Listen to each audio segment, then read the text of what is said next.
당신의 행복한 삶을 응원합니다. 포도 꼭 드세요. 제발 이렇게 드세요. 안녕하세요. 활기찬 삶을 위한 다양한 분야의 정보와 상식을 안내하는 채널 생생정보입니다.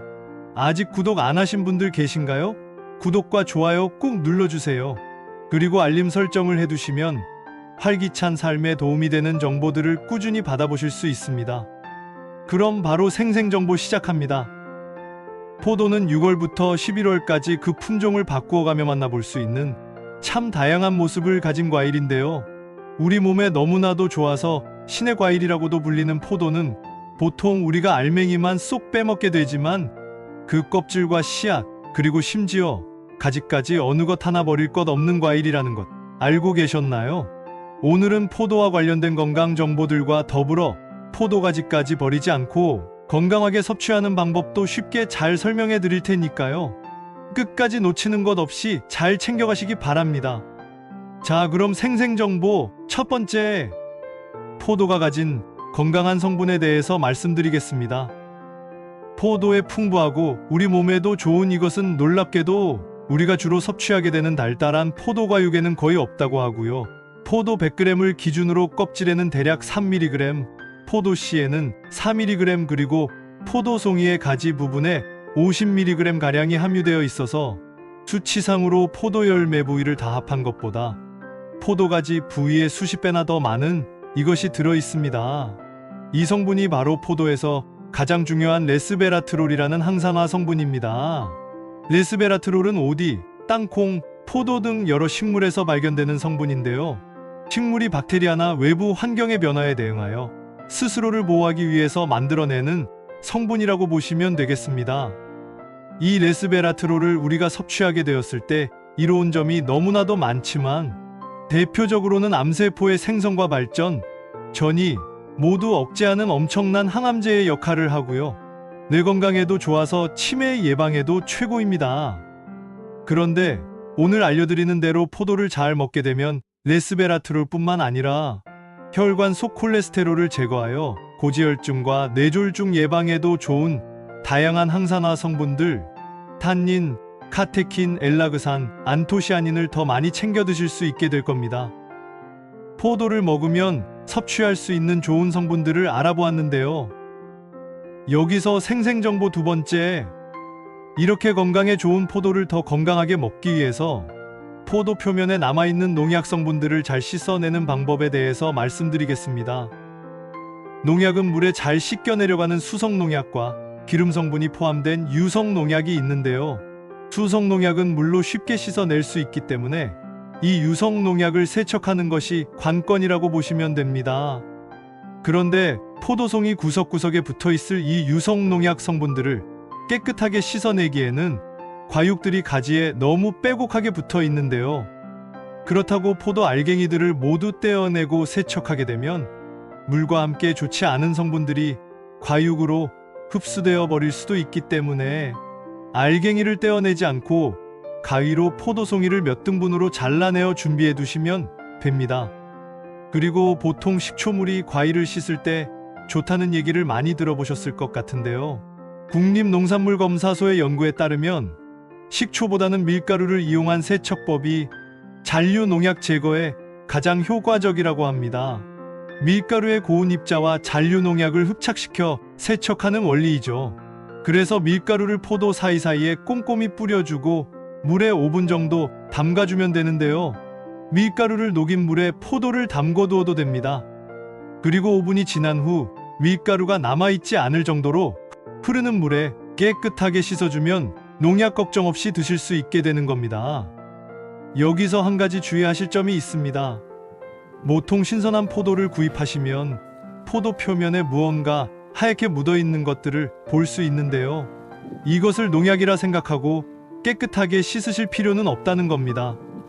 이 하얀 물질은 공기 중에 떠다니는 이물질이나 곰팡이균들이 포도 표면을 오염시키는 것을 막아주는 과분이라고 하는데요.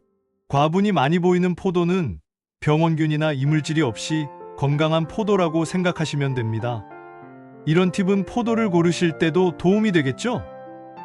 포도에 관한 생생정보 세 번째, 포도와 절대로 같이 먹어서는 안 되는 음식과 궁합이 가장 좋은 음식에 대해서 말씀드리겠습니다. 먼저 포도와 절대로 함께 드시면 안 되는 음식, 바로 해산물입니다. 몸에 좋은 해산물과 먹으면 안 된다고 하니 깜짝 놀라셨죠? 포도에는 포도주에서 떫은 맛을 내는 주성분으로 알려지고 항산화 물질로도 잘 알려진 탄닌이 다량 함유되어 있는데요. 해산물의 풍부한 칼슘이 바로 이 탄닌과 결합하게 되어 소화가 잘 되지 않는 물질로 바뀌게 되어버리는 겁니다. 그렇게 되면 결국 위를 자극하고 복통과 구토를 유발하게 되겠지요. 나아가 장운동을 둔하게 만들어서 만성 소화불량을 일으키고 위궤양과 소화기관의 염증, 그리고 결국 암을 유발하게 되겠지요. 그래서 맛있는 포도는 해산물을 드신 후 후식으로는 좋지 않다는 거 꼭 기억해 주세요.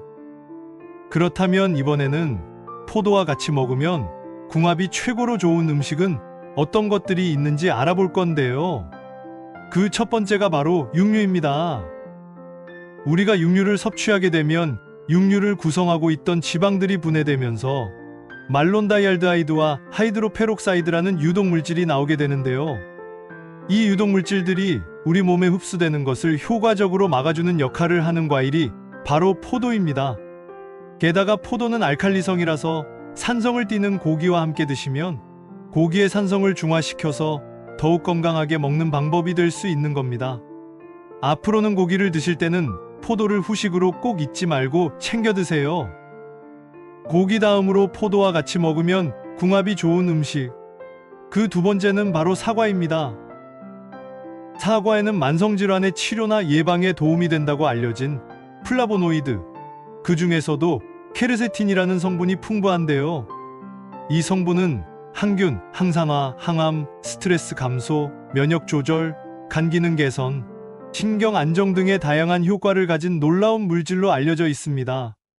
그리고 포도에 있는 카테킨이라는 성분 역시 케르세틴이 가진 놀라운 효과들에 더해 동맥경화, 혈압 상승 억제 효과까지 보인다는 연구 결과가 있어서 사과와 포도를 함께 섭취하시면 혈전을 방지하고 심장을 건강하게 유지하는데 큰 도움이 되는 겁니다.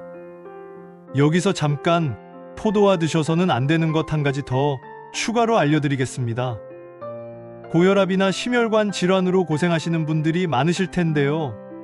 고혈압, 심혈관 질환이 있으신 분들이 챙겨 드시는 약품은 필요한 만큼만 몸에서 사용되고 나머지는 체외로 배출되게 되어 있습니다.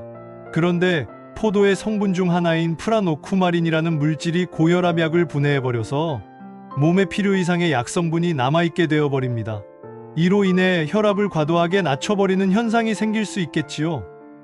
따라서 이와 같은 약을 드시는 분들은 약을 복용하는 한두 시간 전후로는 포도 섭취를 피해 주시는 것이 좋다는 점 잊지 마세요.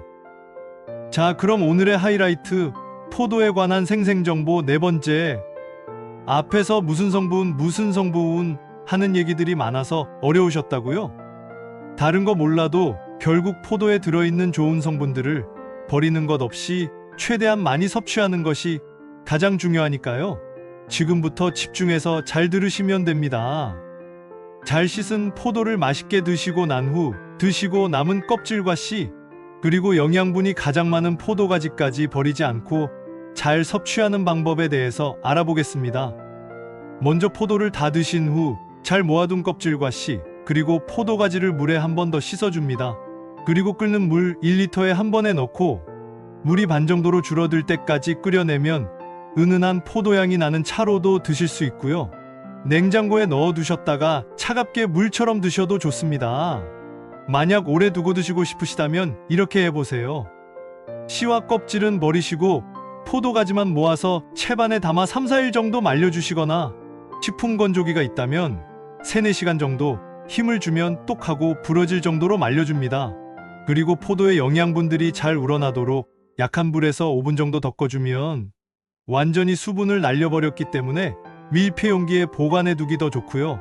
장기간 보관도 가능하고 찻잎처럼 뜨거운 물에 우려서 드시면 되니 아주 쉽게 음용이 가능하겠지요. 이렇게 오늘도 생생정보에서 포도의 영양분을 아낌없이 드시는 방법에 대해서 말씀드렸는데요. 끝까지 들어주신 여러분들을 위해서 마지막으로 한 가지 팁 더 알려드립니다. 포도는 크게 흑포도와 청포도로 나뉘어지는데요.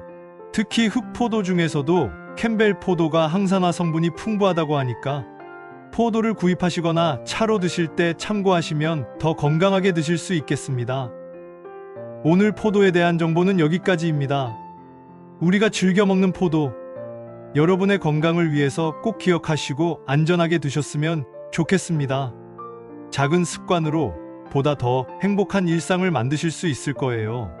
오늘 영상이 활기차고 건강한 삶에 도움이 되셨으면 좋겠습니다.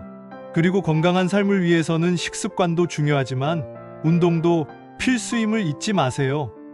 지금까지 생생정보였습니다. 영상이 도움이 되셨나요? 소중한 가족과 지인분들께 이 영상을 많이 공유해 주세요. 더불어 구독과 좋아요도 꼭 부탁드립니다. 더 유익하고 알찬 상식과 정보로 다시 찾아뵙겠습니다. 끝까지 시청해 주셔서 감사합니다. 이 영상을 보신 모든 분들이 항상 건강하고 행복하시길 기원합니다.